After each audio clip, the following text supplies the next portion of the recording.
The unlikely rise of Roger Daltrey, from a quiet suburb to rock and roll legend. The year was 1944. In a quiet London suburb, a baby boy was born into a working-class family. His father toiled in a factory. His mother, her hands partially paralyzed, managed the home. There were no violins in the living room, no family sing-alongs around the piano.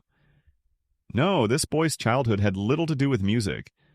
But fate, as it often does, had other plans. By the time Roger Daltrey was a teenager, rock and roll wasn't just music. It was rebellion, an earthquake shaking the foundations of polite society. And Daltrey? He was right at the epicenter. The good-natured boy who once walked the straight and narrow found himself drawn to the raw, electric energy of the new sound. Some called it excitement. Others, the right-thinking folks, called it the work of the rock demon. His path to fame was anything but direct. By day, he was a metal worker. By night, an unpaid singer in the pubs.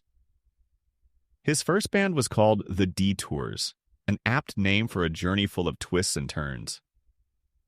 Soon, a bassist named John Entwistle and a guitarist named Pete Townshend joined him. Together, they faced more struggles than they cared to count, but those struggles forged an unbreakable bond. And then, in 1964, came the final piece of the puzzle, a wild-eyed drummer named Keith Moon. The Detours became The Who. The world would never be the same. With a record deal in hand, The Who had to do something they'd never done before: write their own songs. Lennon and McCartney had each other. Daltrey and Townshend, they would only ever co-write one song. But that didn't matter.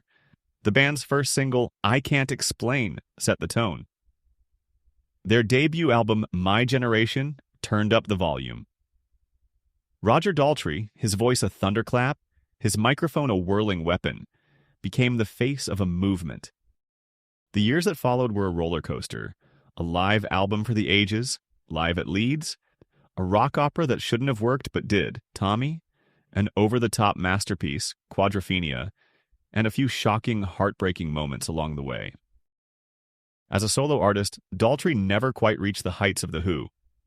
His albums were good, sometimes even great, but they never quite made you gasp, and yet he kept singing, even surprising fans with his love for French chansons, reworking Axel Bauer's Cargo de Nuit into Take Me Home. Now in his 80s, the voice that once shook stadiums has quieted. Time and the roar of 1,000 amplifiers have stolen much of his hearing. In 2019, from the peaceful countryside of southeast England, he put his life into words. The title?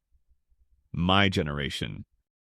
And today, as he celebrates another year, we remember the boy from London, the firebrand of rock and roll, the man who sang anthems for a restless youth.